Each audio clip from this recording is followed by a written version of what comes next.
শ্ৰদ্ধাৰ শিক্ষাগুৰুসকল, বৰ্তমান আমাৰ বিদ্যালয়সমূহত পেড প্ৰি-নাৰ্ছৰ সমান্তৰালকৈ automated permanent academic account registry চমুকৈ যিটো আপাৰ বুলি কোৱা হয়, এই আপাৰৰ কামসমূহ সোনকালে কৰিবলৈ ইতিমধ্যে বিভাগীয় তৰফৰ পৰা কেইবাবাৰো নিৰ্দেশনা ওলাইছে আৰু অসমৰ প্ৰায়বিলাক বিদ্যালয়তে এতিয়া পূৰ্ণোদ্যমে আপাৰৰ কাম চলি আছে। কিন্তু আমি যেতিয়া আপাৰৰ কাম কৰিবলৈ যাওঁ তেতিয়া আমি বিভিন্ন সমস্যাৰ সন্মুখীন হওঁ। ছাত্ৰ-ছাত্ৰীৰ যিবিলাক আধাৰ কাৰ্ডৰ জেৰক্স কপি আমাক জমা দিয়ে, তাৰ লগত ডেট অফ বাৰ্থ নিমিলে, কেতিয়াবা নাম ভুল থাকে, গতিকে এইখিনি আমি কাৰেকশ্যন কৰিবলগীয়া হয় আৰু এইখিনি কৰিবলৈ যাওঁতে বিভিন্ন সমস্যাৰ সন্মুখীন হ'ব লগা হয়। তো এই সকলো সমস্যাৰ সমাধান কল্পে মাত্ৰ মই এটা ভিডিঅ'তে গোটেইখিনি সমস্যাৰ সমাধান আপোনালোকলৈ আগবঢ়াইছোঁ। ইতিমধ্যে আপাৰৰ ওপৰত কেইবাটাও ভিডিঅ' বনাইছে বিভিন্ন ইউটিউবাৰে, মই চাইছোঁ, মই নিজেও আপাৰৰ কাম কৰি আছোঁ। তো বিভিন্ন সমস্যাবিলাক সমাধান কেনেকৈ কৰিব পাৰোঁ তাকে আপোনালোকৰ লগত শ্বেয়াৰ কৰিব বিচাৰিছোঁ। তো যদি আপোনালোকৰ ভিডিঅ'টো ভাল লাগে শ্বেয়াৰ কৰিবলৈ নাপাহৰিব। তো আহক তেতিয়াহ'লে আমি ভিডিঅ'টো ষ্টাৰ্ট কৰোঁ। প্ৰথমতে আমাৰ যিকোনো এটা ব্ৰাউজাৰত গুগল হওক বা ক্ৰ'মত হওক আমি ইউডাইছটো খুলি ল'ব লাগিব। বিশেষকৈ ক্ৰ'মত কৰিলে ভাল হয়, কামবিলাক অলপ ষ্টেবল হয়। তো আমি যিকোনো এটা ব্ৰাউজাৰত চাৰ্চ কৰিম ইউডাইছ প্লাছ, আপোনালোকে দেখা পাইছে ইয়াত আমি ইউডাইছ প্লাছ লিখাৰ লগে লগে অট'মেটিক আহি যায়। তো আমি তাত চুই দিলে হ'ল। তো ইয়াত টাচ কৰাৰ পিছত আপোনালোকে এনেকুৱা এটা ইণ্টাৰফেচ দেখা পাব ইউডাইছ প্লাছ। তাৰপিছত তলত যিটো দেখিছে ষ্টুডেণ্ট মডিউল, ইয়াত আপোনালোকে ক্লিক কৰি দিব আৰু ক্লিক কৰাৰ লগে লগে পুনৰ এনেকুৱা এটা ইণ্টাৰফেচ আপোনালোকে দেখা পাব। তো ইয়াত জলত যিটো আছে ইউডাইছ স্কুল ডাটা কেপচাৰ, এই অপশ্যনটোত আপোনালোকে ক্লিক কৰি দিব আৰু ক্লিক কৰাৰ লগে লগে এনেকুৱা এটা ইণ্টাৰফেচ আপোনালোকৰ আগত দেখা দিব আৰু লগে লগে আপোনালোকে ইয়াত যিটো আছে ষ্টুডেণ্ট মডিউল, ইয়াত আপোনালোকে টাচ কৰিব। তাত টাচ কৰাৰ পিছত আপোনালোকে দেখা পাইছে select state to log in, select state, ইয়াত আপোনালোকে ক্লিক কৰি দিব। কেতিয়াবা ষ্টুডেণ্ট মডিউলত টাচ কৰাৰ লগে অট'মেটিক এইখিনি আহি যায়। তো ইয়াত আমি ষ্টেটটো চিলেক্ট কৰি ল'ম।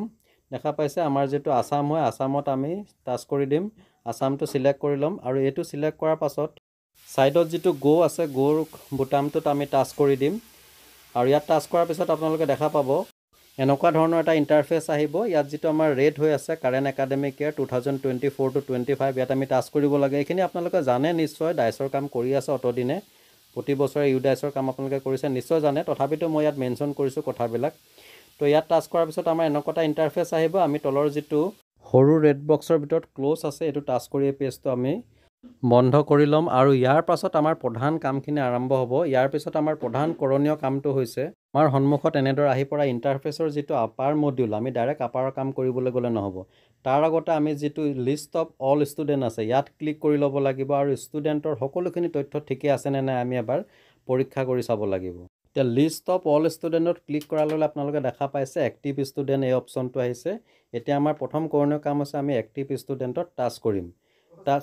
ইয়াৰ পাছত আপোনালোকে যিটো দেখাইছে ক্লাছ, অৰ্থাৎ আমি ক্লাছটো চিলেক্ট কৰি ল'ব লাগিব। আমি যিজন ছাত্ৰৰ আমি আপাৰৰ কাম কৰিম সেই ছাত্ৰজন কোনটো ক্লাছত পঢ়ি আছে তাক চিলেক্ট কৰিবৰ কাৰণে আমি ক্লাছৰ যিটো অল আছে তাত আমি ক্লিক কৰি দিম আৰু তাত ক্লিক কৰাৰ লগে লগে আপোনালোকে দেখা পাইছে এনেকুৱা ধৰণৰ এটা ইণ্টাৰফেচ আহিব। ইয়াত আপোনালোকৰ LP হ'লে ধৰক ক শ্ৰেণীৰ পৰা 5লৈকে থাকিব, ME স্কুল হ'লে ইয়াত মই ME স্কুলৰ এইটো দেখাইছোঁ। তো আপুনি 6, 7, 8 বা যোন ক্লাছত হওক আমি ক্লাছটো চিলেক্ট কৰি ল'ব লাগিব। ক্লাছটো চিলেক্ট কৰাৰ লগে সেই ক্লাছত যিমানজন ছাত্ৰ আছে গোটেইখিনিৰ এখন লিষ্ট আহি যাব। এতিয়া আমি যিজন ছাত্ৰৰ আপাৰৰ কাম কৰিম সেই ছাত্ৰজনৰ নামটো আমি চাৰ্চ কৰি ল'ম। গোটেইখিনি আমি আৰু লিষ্টত বিচাৰি নুফুৰিলে আমাৰ যথেষ্ট সময় নষ্ট হ'ব আৰু তাৰ বাবে আমি কি কৰিব লাগিব, এই কাষত যিটো চাৰ্চ অপশ্যন আছে তাত ছাত্ৰজনৰ নামটো লিখিলে হ'ব, টাইটেলটো নিলিখিলে হ'ব, নামটো আমি ইয়াত টাইপ কৰি ল'ম। টাইপ কৰাৰ লগে লগে সেই ছাত্ৰজনৰ ডাটাখিনি আহি যাব আৰু মই ইয়াত আমাৰ বিদ্যালয়ৰ এজন ছাত্ৰৰ চাৰ্চ কৰিছোঁ। ইয়াত আপোনালোকে দেখা পাইছে পিংক কালাৰ আছে, হাইলাইটেড হৈ আছে। ইয়াৰ অৰ্থ হ'ল এই ছাত্ৰজন ৰিপিটাৰ্ছ হিচাপে ৰখা হৈছে কাৰণ তেওঁক পুনৰ একেটা ক্লাছতে ৰখা হৈছে, সেইবাবে এনেধৰণে হাইলাইট হৈছে। আপোনালোকে জানে নিশ্চয় ইউডাইচৰ কাম কৰিয়ে আছে।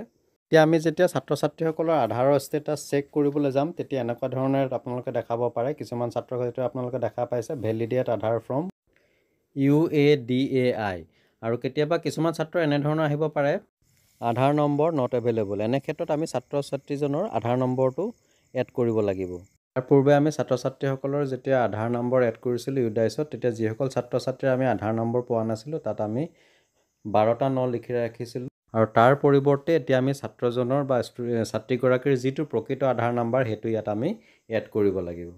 কাৰণ আধাৰ নম্বৰৰ অবিহনে যিটো আপাৰৰ কাম কোনো পধ্যে সম্ভৱ নহয়, অৰ্থাৎ আধাৰ নম্বৰ নাথাকিলে ষ্টুডেণ্টজনে কেতিয়াও আপাৰ কাৰ্ড নাপাব। So Aadhaar number is mandatory for APAR ID. Anyway, যেতিয়া আমি ষ্টুডেণ্ট গৰাকীৰ আধাৰ ষ্টেটাছটো চেক কৰিম কেতিয়াবা আমি এনেকুৱা ধৰণৰ এটা ইণ্টাৰফেচ পাব লিখা থাকিব verified from UIDAI against name gender and date of birth. তো এনেকুৱা থাকিলে প্ৰব্লেম নাই আমাৰ ডাইৰেক্ট আপাৰ জেনেৰেটৰলৈ আগবাঢ়িব পাৰোঁ, কিন্তু তথাপিতো আমাক ছাত্ৰগৰাকী বা ছাত্ৰীগৰাকীৰ আধাৰ কাৰ্ডৰ যিটো জেৰক্স কপি দিয়ে তাৰ লগত ডেট অফ বাৰ্থটো এই ছাত্ৰীগৰাকীৰ ডাটাৰ সৈতে মিলিছেনে নাই মিলে এবাৰ চাই ল'লে ভাল হয়। এতিয়া আমি ষ্টুডেণ্টজনৰ আধাৰ ভেৰিফাইড নাইবা আধাৰ নাম্বাৰ এড কৰিবৰ বাবে তেখেতৰ যিটো নামটো আছে ব্লু হৈছে তাত আমি টাচ কৰি দিম, আৰু টাচ কৰাৰ লগে লগে এনেকুৱা ধৰণৰ এটা ইণ্টাৰফেচ আহিব। ইয়াত আমি প্ৰথমতে কি কৰিব লাগিব, ষ্টুডেণ্টজনৰ দুটা নাম থাকিব, এটা ওপৰত আৰু তলত আপোনালোকে দেখা পাইছে। আমি এতিয়া দুইটা নামতে স্পেলিং ছেম আছে নাই ফাৰ্ষ্ট চেক কৰিব লাগিব। ইয়াত আপোনালোকে ডাইৰেক্ট বিসংগতি দেখা পাইছে, এটাত শ্বৰীফটো SARIF আছে আৰু এটাত আছে SHARIF, অৰ্থাৎ ইয়াত এইচ আখৰ এটা বেছি হৈ আছে। তো আমি প্ৰথমতে ষ্টুডেণ্টজনৰ নামটো কাৰেকশ্যন কৰি ল'ব লাগিব। এইখিনিতে উল্লেখযোগ্য যে ইয়াত কেৱল এটা আখৰহে বেছি আছে, গতিকে এনে ক্ষেত্ৰত আমি নিজে কাৰেকশ্যন কৰিব পাৰিম, কিন্তু এটাতকৈ বেছি দুটা বা তাতকৈ যদি আখৰ খেলি মেলি হৈ থাকে তেতিয়া আমি ষ্টুডেণ্টজনৰ নামটো আৰু পেন নাম্বাৰটো আমাৰ যিজন ব্লক MIS আছে তেখেতলৈ হোৱাটছআপত পঠিয়াই দিব লাগিব, তেওঁ কাৰেকশ্যন কৰি দিব। বহুতে কৈছে যে ইউটিউবত ভিডিঅ' বনাওঁতে যে দুটা বা তাতকৈ বেছি আখৰ থাকিলেও নিজে কাৰেকশ্যন কৰিব পাৰে, এইটো আচলতে সঁচা নহয়, কেৱল আমি এটা আখৰহে ইফাল সিফাল কৰিব পাৰোঁ।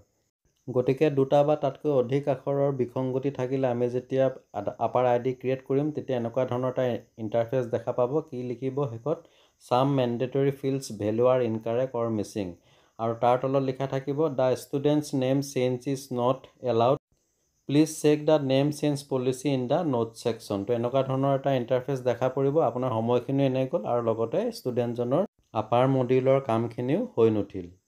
এইখিনিতে আৰু এটা কথা, যদি ষ্টুডেণ্টগৰাকীৰ যিটো ডেট অফ বাৰ্থ সেইটো যদি আধাৰ কাৰ্ডৰ ডেট অফ বাৰ্থৰ সৈতে মিলা নাই তেতিয়াহ'লে আমি এইটো আপোনালোকে দেখা আছে এই বক্সটোত ক্লিক কৰি পেলাই ডেট অফ বাৰ্থটো চেঞ্জ কৰিব পাৰিম। কিন্তু তাতো এটা কথা আছে, যদিহে ষ্টুডেণ্টজন বেলেগ স্কুলৰ পৰা ইনপুট কৰা হয় তেতিয়াহ'লে তেওঁলোকৰ যিটো ডেট অফ বাৰ্থ আমি নিজে এইটো চেঞ্জ কৰিব নোৱাৰিম, সেইটো ব্লক MISহে কৰি দিব পাৰিব। আৰু যদি ষ্টুডেণ্ট নিজৰ স্কুলতে পঢ়ি আছে তেতিয়া তেওঁৰ ডেট অফ বাৰ্থটো আমি নিজেই চেঞ্জ কৰি ল'ব পাৰিম, অৰ্থাৎ শুদ্ধ কৰি ল'ব পাৰিম।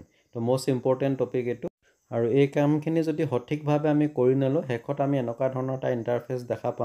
আপোনালোকে দেখা পাইছে লিখা আছে Aadhaar details could not be validate, please verify Aadhaar number, name as per Aadhaar, gender and date of birth for the student. অৰ্থাৎ ইয়াত কিবা এটা মিষ্টেক হৈ আছে যাৰ কাৰণে Aadhaar detail could not be validate, আৰু আধাৰ যদি আমি ভেলিডেট নহয় তেতিয়াহ'লে আমি এইটো আপাৰ মডিউলৰ কামখিনিও কৰি তুলিব নোৱাৰিম। নেম কাৰেকশ্যনৰ কাৰণে আমি প্ৰথমতে ষ্টুডেণ্টজনৰ যিটো পেন নাম্বাৰ আছে এনেধৰণে আমি তাত অলপ সময় প্ৰেছ কৰি এইটো কপি কৰি ল'ম, আৰু কপি কৰাৰ পাছত আপোনালোকে দেখা পাইছে যে ষ্টুডেণ্ট নেম আপডেট, ইয়াত আমি ক্লিক কৰিম, আৰু ক্লিক কৰাৰ লগে লগে এনেকুৱা ধৰণৰ এটা ইণ্টাৰফেচ আছে য'ত আপোনালোকে দেখা পাইছে ষ্টুডেণ্ট পেন। এই পেন য'ত আছে তাত আমি যিটো কপি কৰি আহিছিলোঁ ষ্টুডেণ্টজনৰ পেনটো ইয়াত আমি কপি পেষ্ট কৰিম। তাৰপিছতে আমি ইয়াত ষ্টুডেণ্টজনৰ নামটো পেষ্ট কৰাৰ পাছত কিনাৰত যিটো গো অপশ্যন আছে দেখি পাইছে, ইয়াত আপোনালোকে ক্লিক কৰি দিব, আৰু ক্লিক কৰাৰ লগে লগে আপোনালোকে দেখা পাব এনেকুৱা ধৰণৰ এটা ইণ্টাৰফেচ আহিছে, দেখি পাইছে student name first middle last name. ইয়াত আমি ষ্টুডেণ্টজনৰ নামটো খুব সাৱধানেৰে শুদ্ধভাৱে আমি ইয়াত টাইপ কৰিম, আৰু টাইপ কৰাৰ পাছত তলত যিটো আছে অপশ্যন আপডেট ৰেকৰ্ড, ইয়াত আমি ক্লিক কৰি দিম। এই কামখিনি কৰোঁতে কিন্তু খুব সাৱধানে কৰিব লাগে, যদি বাৰে বাৰে আপুনি এনেধৰণে নাম সংশোধন কৰিবলৈ যায় তেতিয়া কিন্তু ই ছাপোৰ্ট নকৰিব পাৰে। এতিয়া আপডেট ৰেকৰ্ডত আমি ক্লিক কৰাৰ লগে লগে আপোনালোকে দেখা পাব যে স্ক্ৰীনত এনেকুৱা ধৰণৰ এটা ইণ্টাৰফেচ আহিব য'ত লিখা থাকিব ষ্টুডেণ্ট নেম আপডেট ছাকচেছফুল, অৰ্থাৎ আমাৰ ছাত্ৰজনৰ নামটো কাৰেকশ্যন হৈ গৈছে। এতিয়া আমি অ'কে বুটামটোত ক্লিক কৰি দিম, আৰু ক্লিক কৰাৰ পাছত এইখিনিতে এটা কথা উল্লেখ নকৰিলে মোৰ ভিডিঅ'টো আধৰুৱা হৈ যাব। আপোনালোকে ইয়াত দেখা পাইছে যে mobile number of student parent guardian. আমি কি কৰিছিলোঁ, যেতিয়া আমি ষ্টুডেণ্টসকলৰ ইউডাইছত নাম ভৰাইছিলোঁ, ডাটা ভৰাইছিলোঁ, সেই সময়ত তেওঁলোকৰ সকলোৰে অভিভাৱকৰ মোবাইল নাম্বাৰটো পোৱা নাছিলোঁ, সেয়ে আমাৰ স্কুলৰ প্ৰধান শিক্ষক বা যিকোনো এজন শিক্ষকৰ মোবাইল নাম্বাৰ ইয়াত এণ্ট্ৰি কৰিছিলোঁ। কিন্তু একেটা মোবাইল নাম্বাৰ খুব বেছি 2জন বা 3জন ছাত্ৰৰ ক্ষেত্ৰত প্ৰযোজ্য হ'ব পাৰে। বাকীবিলাক ছাত্ৰৰ ক্ষেত্ৰত যদি একেটা মোবাইল নাম্বাৰকে ইউজ কৰোঁ শেষত আমাৰ ৰিজাল্টটো হ'ব এনেধৰণৰ, APAAR service error, you have reach the maximum account limit for this mobile number, please try a different number. তো আপোনাৰ সময়খিনি এনে গ'ল। ইয়াৰ পাছত আমি do you want to change Aadhaar detail in SDMS ইয়াত আমি ক্লিক কৰি ষ্টুডেণ্টজনৰ আধাৰ নাম্বাৰটো ইয়াত আমি ইনপুট কৰিম আৰু লগতে তেওঁৰ নামটো শুদ্ধভাৱে যিটো আছে name of student as per in Aadhaar ইয়াত আমি নাম শুদ্ধকৈ লিখি দিম। খুব সাৱধানে কৰিব লাগিব, এটা আখৰ ইফাল সিফাল হ'লে আপাৰ জেনেৰেট কৰিব পৰা নাযাব আৰু সময়খিনি এনেই নষ্ট হ'ব। ইয়াৰ পাছত আমি একেবাৰে তলত যিটো ছেভ অপশ্যন আছে, ছেভ যিটো বক্স আছে তাত আমি ক্লিক কৰি দিম আৰু ইয়াত ক্লিক কৰাৰ লগে লগে আমাৰ সন্মুখত এনেকুৱা এটা ইণ্টাৰফেচ আহিব য'ত লিখা থাকিব ষ্টুডেণ্ট নেম আপডেট ছাকচেছফুলি, ষ্টুডেণ্টৰ নামটো শুদ্ধ কৰা হ'ল। ইয়াৰ পাছত আমি অ'কেত ক্লিক কৰি দিম আৰু ইয়াৰ পাছতহে আমাৰ যিটো প্ৰধান কাম আপাৰ মডিউললৈ আমি আগবাঢ়িব লাগিব। আমি আপাৰ মডিউলত ক্লিক কৰি দিম। ক্লিক কৰাৰ লগে লগে আপোনালোকে দেখা পাইছে যিটো ক্লাছ আমি চিলেক্ট ক্লাছ কৰি ল'ম আগৰ নিচিনা ছেইম প্ৰচেছত আৰু ক্লাছ চিলেক্ট কৰাৰ পাছত আমি তলৰ যিটো গ' অপশ্যন আছে তাত আমি ক্লিক কৰি দিম আৰু ইয়াত ক্লিক কৰাৰ পাছত এনেকুৱা ধৰণৰ এটা ইণ্টাৰফেচ আহিব য'ত সেই নিৰ্দিষ্ট ক্লাছৰ সকলো ষ্টুডেণ্টৰ এখন আমি লিষ্ট দেখা পাম। ইয়াত পাছত আমি কিনাৰত যিটো চাৰ্চ অপশ্যন আছে ইয়াত আমি ছাত্ৰজনৰ নাম শুদ্ধকৈ লিখি চাৰ্চ কৰিম আৰু চাৰ্চ কৰাৰ লগে লগে আমাৰ সন্মুখত এনেকুৱা ধৰণৰ এটা ইণ্টাৰফেচ আহিব।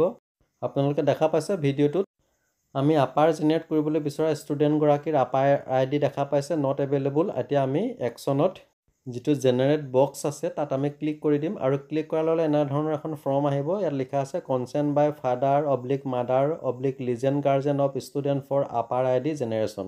তো এই ফৰ্মখন আমি ফিল আপ কৰিব লাগিব। প্ৰথমতে আছে আই পিছত যিটো বক্স আছে সেই বক্সত আমাক ষ্টুডেণ্টগৰাকীয়ে মাকৰ বা বাপেকৰ যাৰ আধাৰ কাৰ্ড দিছে সেই নামটো আমি লিখিম আৰু লিখাৰ পাছত ইয়াৰ কিনাৰত যিটো চিলেক্ট অপশ্যন আছে তাত আমি ক্লিক কৰিম। তো চিলেক্ট অপশ্যনত ক্লিক কৰাৰ লগে লগে এনেকুৱা ধৰণৰ এটা ইণ্টাৰফেচ আহিব য'ত লিখা আছে father mother legal guardian. That means ষ্টুডেণ্টজনে আমাক যাৰ ডকুমেণ্ট জেৰক্স দিছে সেই মানুহজন ষ্টুডেণ্টজনৰ কি হয়, ফাদাৰ হয় নে মাদাৰ হয় নে লিগেল গাৰ্জেন হয়, তাত আমি ক্লিক কৰি দিম। নেক্সট যিটো চিলেক্ট অপশ্যন আছে আমি চিলেক্ট অপশ্যনত ক্লিক কৰি দিম আৰু ইয়াত ক্লিক কৰাৰ পাছত এনেকুৱা ধৰণৰ এটা ইণ্টাৰফেচ আহিব য'ত ষ্টুডেণ্টজনে তেওঁৰ অভিভাৱকৰ কি ডকুমেণ্ট দিছে, আধাৰ কাৰ্ড দিছে নে পেন দিছে নে ইপিক বা ভোটাৰ ID দিছে নে ড্ৰাইভিং লাইচেঞ্চ দিছে বা পাছপৰ্ট দিছে, তেওঁ যিয়ে ডকুমেণ্ট নিদিয়ক তাত সেই অপশ্যনটোত আমি ক্লিক কৰি ল'ব লাগিব। এতিয়া আমি কনচেণ্ট ফৰ্মখনৰ তলৰ অংশলৈ আহিব লাগিব। আপোনালোকে দেখা পাইছে এটা ব্লেংক বক্স আছে আৰু তাৰ ওপৰত লিখা আছে প্লেচ অফ ফিজিকেল কনচেণ্ট। ইয়াত ছাত্ৰ ছাত্ৰীগৰাকী যিখন স্কুলত পঢ়ি আছে সেই স্কুলখনৰ নামটো টাইপ কৰিব লাগিব আৰু কিনাৰতে আছে ডেট অফ ফিজিকেল কনচেণ্ট। ইয়াত তেওঁ কোন তাৰিখে আপোনালোকে আপাৰ জেনেৰেটৰ কাম কৰিছে সেই ডেটটো চিলেক্ট কৰি ল'ব লাগিব আৰু ইয়াৰ পিছত automatically consent by head of school অৰ্থাৎ ছাত্ৰ ছাত্ৰীগৰাকী যিখন বিদ্যালয়ত পঢ়ি আছে সেই বিদ্যালয়ৰ প্ৰধান শিক্ষক বা অধ্যক্ষৰ নামটো ইয়াত অট'মেটিক আহি যাব আৰু ইয়াৰ পাছত আপোনালোকে একেবাৰে শেষৰ ফালে যিটো ছাবমিট বুটাম আছে তাত আপোনালোকে ক্লিক কৰি দিব আৰু ছাবমিট বুটামত ক্লিক কৰাৰ লগে লগে এনেকুৱা ধৰণৰ এটা ইণ্টাৰফেচ আমাৰ সন্মুখত আহিব। আপোনালোকে দেখা পাইছে ইয়াত লিখা আছে are you sure you want to generate APAAR ID with consent by ছাত্ৰজনে যাৰ ডকুমেণ্ট দিছিলে মাদাৰ হওক ফাদাৰ হওক নামটো লিখা থাকিব। তেতিয়া আমি কনফাৰ্ম যিটো বুটাম আছে তাত ক্লিক কৰি দিম। ক্লিক কৰাৰ লগে এনেকুৱা ধৰণৰ এটা ইণ্টাৰফেচ আহিব। ইয়াত লিখা আছে ৱেইটিং ৰেছপন্স ফ্ৰম আপাৰ ছাৰ্ভিচ। আমি অলপ সময় ৰৈ দিম, এইটো প্ৰচেচিং হওঁতে অলপমান টাইম ল'ব পাৰে। তো শেষত আমি লাষ্টত দেখা পাম যে আপাৰ ID জেনেৰেট ছাকচেছফুলি অৰ্থাৎ ষ্টুডেণ্টজনৰ আপাৰ ID জেনেৰেট হৈ গ'ল। আৰু এইটো আমি কেনেদৰে চাব পাৰিম, ছাত্ৰজনৰ এগেইনষ্টত লিখা থাকিব এনেধৰণে ষ্টেটাছত জেনেৰেট গ্ৰীণ কালাৰ হৈ থাকিব। আমাৰ কামখিনি ইমানতে সমাপ্ত হ'ব। ৰেছপেক্টিভ টিচাৰ্ছ এনেধৰণে আমি আপাৰ জেনেৰেটৰ কামখিনি সমাধান কৰিব লাগিব। মই জাষ্ট ইয়াত মোৰ যিখিনি এক্সপিৰিয়েঞ্চ আছে আপোনালোকৰ লগত শ্বেয়াৰ কৰিলোঁ। যদি আপোনালোকে ভাল লাগিছে ভিডিঅ'টো শ্বেয়াৰ কৰিব আৰু লগতে ইয়াৰ পিছত মই আন এটা ভিডিঅ'ত যিসকল ষ্টুডেণ্টৰ নাম আমি বিচাৰি নাপাওঁ অৰ্থাৎ ড্ৰপ বক্সত আছে তেওঁলোকক কেনেকৈ আমি বিচাৰি উলিয়াই এক্টিভ ষ্টুডেণ্ট কৰিব লাগিব, তাৰপিছত পুনৰ তেওঁলোকৰ আপাৰ ID জেনেৰেট কৰিব লাগিব, তেনেকুৱা ধৰণৰ এটা ভিডিঅ' আপোনালোকলৈ আগবঢ়াম। তো চাই থাকিব RB লাৰ্ণ কাম এণ্টাৰটেইনমেণ্ট আৰু এতিয়াও যদি মোৰ চেনেলটো ছাবস্ক্ৰাইব কৰা নাই তেতিয়াহ'লে ছাবস্ক্ৰাইব কৰি ৰাখিব এনেকুৱা ধৰণৰ ভিডিঅ' মোৰ পাই থাকিবৰ বাবে। Thank U.